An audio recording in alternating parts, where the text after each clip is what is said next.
I'm Erin. I'm visiting from Ananda Village in California, the original Ananda community, and I'm here with Deva Leela this morning, and another friend of ours, Kevala, will be doing a little satsang after lunch today to share a little bit. But first, Sunday service. Let's start with Whispers. This one I hadn't read before, and by the grace of God, I just stumbled on it. It's perfect for this morning. Teach me to see thine omnipresent spirit suffering in the sick. Teach me to feel that, but for the right use of thy grace and wisdom, I too might have been lame, leprous, or blind. And were I lame or blind, even by my own wrong actions, I would certainly crave to be healed. So do thou, whenever I see anyone crippled or shattered by sorrow, make me feel that it is thou who art suffering in those forms. Teach me to instill in them, furthermore, the health and peace I myself have attained. Teach me to sympathize with the cries, needs, and sufferings of others, that I may be as eager to free them from those burdens as I would be to be free myself. Sorrowing, struggling, weeping, and smiling in empathy with the needs of all, may I at last find my soul's real identity with all. So the title of the reading from Raise this morning is Deeds versus Intentions. But as I was thinking about it, it's not really deeds versus intentions, it's deeds and intentions. We need both. You know, if we just have good intentions and we don't do anything, nothing happens. I think we all probably have, a Pinterest board of good intentions or a to-do list of good intentions. And if we just have good actions, but without the right motive, without the right intention, without the right attitude, the right consciousness, that doesn't really get us where we want to go either. Because everything that we do, everything that we think, can either affirm our ego, our separateness, our littleness, or it can affirm our soul's reality, our oneness with everything. So we have to pay attention to our deeds and our intentions if we want to move from this little self, from this sense of separation to that sense of oneness. And, the reading emphasizes not wishing to harm anyone, not judging, not criticizing as a way to avoid finding ourselves in that place of separation, that place of ego identity. But as a teacher, I used to be a teacher in our Education for Life schools, I learned that it really isn't helpful to tell someone what not to do. Anyone who's ever had children can affirm, maybe even a dog, honestly. You tell them what not to do, and somehow it seems that's exactly what they do. And it works the same with our brains, too, when we don't want to affirm what not to do. So what is that deed, that intention, that can help us to move in the right direction, to affirm our soul's reality? And I think there's just one deed, one intention, and that's love. And not love based on desires, our likes and dislikes, not an emotional love, not a love that's based on, well, I like this person, so I love them, they did something I like, or they're my family or my friends. We're talking about a way more expansive concept of love. A love that is unconditional, that doesn't include the word because, without condition, universal, a love that's based in an understanding or even an aspiration towards understanding our oneness. I think we've all had at least some spark, some feeling of that oneness. And we're here because we want to keep affirming that. We want to really live in that. And learning to love others unconditionally, learning to expand our sense of kindness and compassion and love to include more and more is the way to experience that and live in that oneness and live in that sense of connection and that sense of connection to our own soul self. The self of one is the self of all. Sometimes we think of love or kindness as, doing it because we should. It's the right thing to do. It's, we've been taught to be kind. It's maybe we've been rewarded for being kind, but it's more than that. It's, it benefits us. It affirms that our own soul's reality. Sri Yukteswar, Yogananda's guru, said, we can't take one step on the spiritual path without developing the natural love of the heart. And that's important, natural love of the heart. That love is already there in all of us. We just have to learn to tune into it, to practice, to affirm it, to choose to be in that love, to express that love in our intentions and in our deeds. And as I was saying, it benefits us. It's not just because it would be nice for everybody else. And it is good. It is nice when we think nice thoughts for other people, but it also uplifts us. One of the big things that it does for us is it helps us to overcome fear and worry. St. John said, perfect love casts out all fear. Perfect love casts out all fear. I think that's something I could meditate on for the rest of my life, just that one line. What does that really mean, to live in that perfect love? And really, love is an antidote to a lot of things, but especially that sense of fear, because that's that part of ourselves that we get caught in sometimes as, what about me? What's going to happen to me? What's going to happen to the people that I love, right? We get caught in that sometimes. And learning to be more in tune with that universal quality, that universal capacity that we have to love, helps us to overcome that fear. Yogananda was an amazing example of this. There's many, many stories from his life, but there's one in particular I wanted to share. He was asked, it was during the Depression, and he was asked to give a talk at a dinner party of wealthy guests.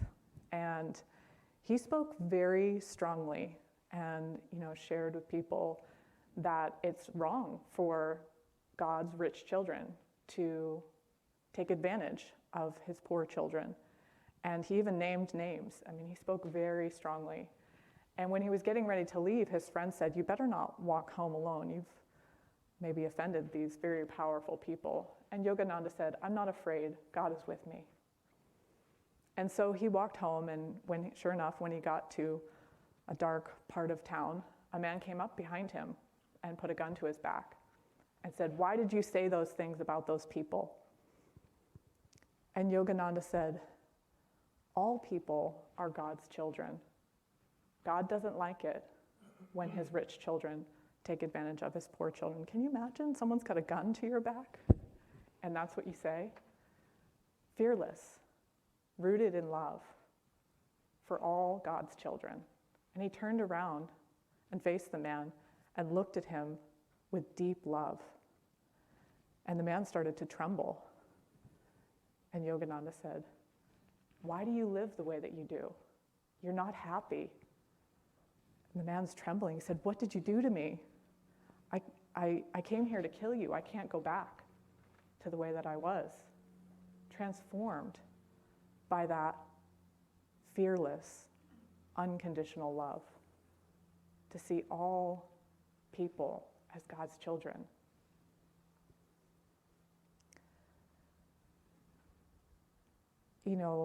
Sometimes it can be hard though, because coming from where we are in our level of consciousness, it's hard to see when people behave badly, how we can love them. It can be hard. There can be a big gap between, what we understand and that soul reality. And I really appreciate this story that Naiswami Devi told about their son. When he was young, he had done something, he was a little boy and he had done something, he'd gotten into trouble.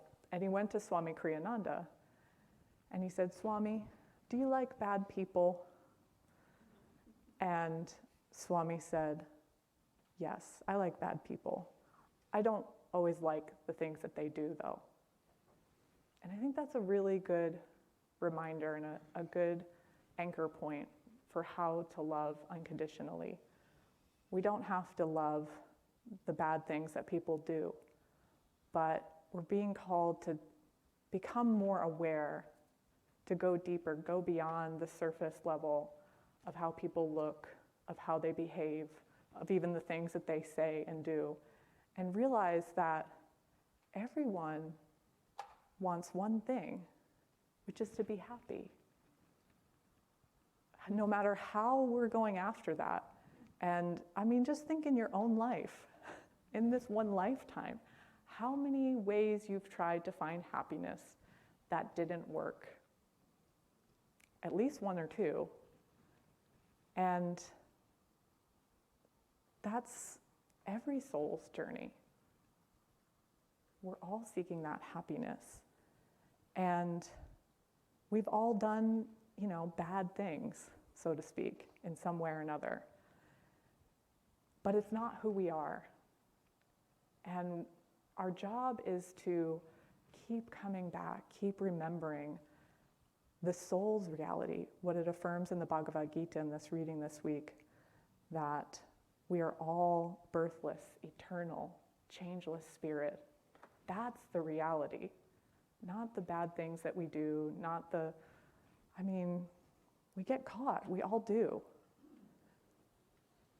The spiritual teacher Ram Dass said, "Treat everyone you meet as God in drag." And I just love that because, I've been spending time, we've been traveling to our different Ananda communities and spending time in the airport, which if you've ever, if you've traveled recently or any time really, it's just, you just get inundated and it's like there's so many different people and so many different expressions and so many different ways to be. And the mind doesn't know what to do with that. It's almost overwhelming at times. And I was just thinking about that, watching everybody kind of going by. And I was thinking, it's kind of like we're all in costume. We're all souls underneath, who we think we are, the outward expression. We're in costumes, and we have to remember it's not who we really are. We get caught.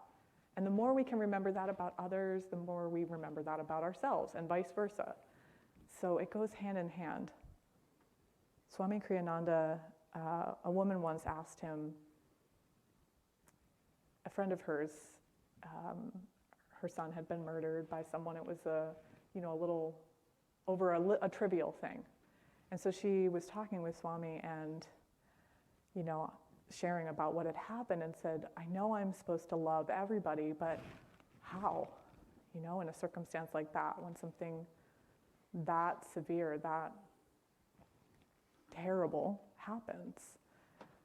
And, there's a lot of answers he could have given. It was his karma or whatever. That probably wouldn't have helped. And so Swami said, why not reflect on the many lifetimes it takes the soul to reach perfection? This fact alone surely should help all of us to feel deeply for other human beings, fellow sufferers with us on the same journey. We're all struggling, some of us more consciously than others, toward that common goal.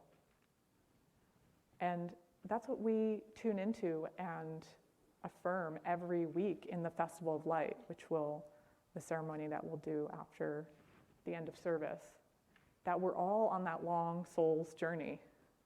And a lot of people in the world right now are still in the revolt stage. They haven't quite realized what's going on, and that's okay. But they're still on that journey, just like us. We're all on that long soul's journey. And so when people misbehave, even when people hurt us, to just think how long it takes, all of us, to get free, and that we all have that same goal, to be happy, to find that joy, to realize who we really are. And we just get confused. We think, oh, if I mistreat this person, that's going to get me what I want. Or if I, steal this, that's what's going to get me what I want. Whatever it is, whatever people do, whatever you see people doing, it's all because they think it's going to make them happy. It's what we do too. And we're misguided sometimes, that's all. And we just have to learn from our mistakes sometimes. But it doesn't help to judge. It doesn't help to judge each other. A friend of mine was sharing about a friend of theirs that had done something, made a mistake, done something very hurtful. And she was sharing just how difficult it was and how much, anger and judgment she felt and disappointment and just natural to feel that at a certain level. And how long it took. And then years later, she said, I finally realized that I was the one that was hurt by my judgment, by my anger, and finally coming to that place of letting it go, of forgiving and realizing it's not helping. A lot of times we're judging others because we think it's going to help in some way. It's going to get them in line. How has that ever helped? It certainly never helped me, And so just to remember that it's really only hurting us, and that we have this opportunity to attune ourselves to the consciousness of the masters. They come and show us an example of how to love, of how to live in that love, in that soul awareness. And there's a story that Jyotish shared in his blog on Friday. If some of you tune into Jyotish and Devi put out a blog every Friday. And Jyotish shared this story about a man that was sitting by a riverbank, and he was observing this holy man bathing in the river. And a scorpion fell from a tree into the river. And so the holy man scooped him up and put him on the riverbank. And just as he did, the scorpion stung him. And eventually, a few minutes later, the scorpion had climbed back up the tree and again fell back into the river. And the holy man again scooped him up, placed him on the riverbank, and just as he did, the scorpion stung him. And so finally, the man who was watching couldn't take it anymore, and he said, why do you keep helping that creature that keeps hurting you like that? How could you do that? And the holy man just said, he can't help it. It's his nature. And the observer was, but how? Why are you keep helping him though? If you know that's his nature, why would you keep picking him up? You know he's going to sting you. And the holy man said, I can't help myself. It's my nature. And it's our nature. Whether or not we're able to express that all the time, it is our nature to love, to help, to be kind. It's who we really are. And the masters and saints give us these examples to remind us, to inspire us, to attune to that reality, to that truth. Master Yogananda was a beautiful example, as I shared earlier. One of my favorite ways to tune in and remember this and practice this with Master is remembering the story that Swami told in The New Path about one day Master went down into the basement where the monks had their dining room. And it was a disaster. It was a mess. And he came down unexpectedly and looked around, and they were expecting strong correction. And all Master said was, it could be worse. And I think about that. I think that's a good practice maybe for all of us. It could be worse.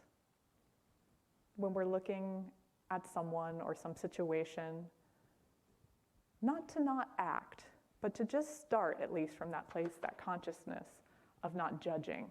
And if we just start with, it could be worse, right? It starts us off on a better footing. where we're not jumping to conclusions, we're not jumping to judge or criticize, that we're remembering what really matters. That's what I think about in that situation. It's like, well, yes, it was a mess, and maybe who's to say he didn't correct them afterwards and ask them to clean it up. I imagine he might have. But doing that from a place of love, of patience, of compassion, of assuming the best. It could be worse. The thing is, though, Master did correct his disciples, and that's the job of the guru, to help us, to get us out of delusion. He's the friend of our soul, not the friend of our delusions, not the friend of our ego. So of course he's going to correct us at times. And he had been scolding one disciple in particular, and the disciple afterwards said, "But you will forgive me, Master, won't you?" And Master was shocked. He said, "Of course, what else could I do?" It didn't even occur to him to hold any judgment, any criticism. The scolding was as a friend of the soul. It wasn't a judgment, it wasn't a criticism. And I think that's the reminder for all of us, to be the friend of the soul in everyone we see. We can be everyone's friend. It's interesting, we often go through the world and we see other people as strangers. Isn't that so? Early on in our lives, we learn, don't talk to strangers, be careful. We kind of learn, like, there's us and there's other people very early on. And I had an interesting experience at Ananda Village. We have a retreat there, and guests come, and there was this one retreat where people were needing to go from the retreat center to one of the other temples. So I was driving home, and I saw this woman walking the other way, and I didn't recognize her, and she looked a little bit lost. So I just stopped and asked her where she was trying to get to, and it was that temple on the other side. And so it was a little complicated to try to explain to her how to get. So I was like, "Oh, I'll just, why don't you just hop in and I'll give you a ride." So she came around and she got in, and we talked a little bit, and she said, as we were driving over, she said, "I don't usually take rides from strangers." And I was actually kind of stunned when she said it, because it honestly had not even occurred to me that she was like a stranger. That consciousness was not even there. And I just realized what a gift it is to live in community and to have that experience of a broader sense of family, of friend, that's beyond, what we traditionally understand to be those that we should love and be kind to. That when we're in community, we get to expand that, and it's beautiful, it's wonderful practice. And what if we didn't have strangers? What if everyone was a friend? Everyone was family on some level. Some of them misbehave, right? Some of them, we don't maybe get along with or don't agree with.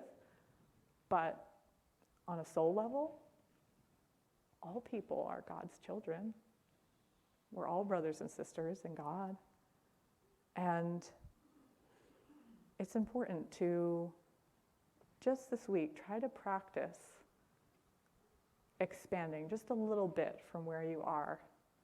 Maybe pay attention to the opportunity to be kind, even if someone else isn't kind, even when someone hasn't done something pleasing. There's a tendency to just love people that do things that we like when we like them. And just notice, where can I expand that? Because often that's the place where love is needed the most. Isn't that so? I'll end with this story from the life of the Buddha. This is a story that Yogananda would tell. Buddha was with his disciples sitting under a tree, and a courtesan came up, and seeing the Buddha's radiant face, she exclaimed, "Oh, radiant one, I love you, my beloved," and she started to run towards him, wanting to embrace him. And the Buddha said, "Ah, my beloved, I love you, but don't touch me now. That will come later." And the disciples were shocked. thinking that their master had fallen in love with this courtesan. And years later, they were meditating, and suddenly the Buddha stood up and said, "My beloved is calling to me. I must go to her." And the disciples are running after him, thinking, "Oh, we've got to save him. He's gone into delusion."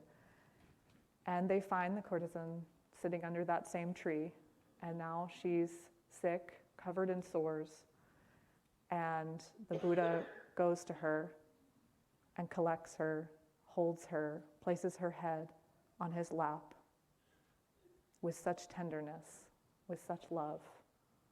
"My beloved, I'm here.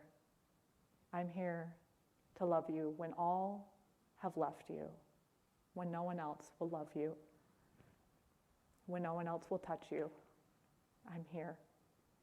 And that love healed her, and she became a disciple. We all have that capacity. We all have that strength to love in us, to love when it's not easy, to love when it's difficult, when it's not beautiful, when it's not pleasing to us, to love heroically, as Swami Kriyananda once said. So let's make that our one deed, our one intention, at least for this week ahead, to look for that opportunity to be kind, to live more in that consciousness of love.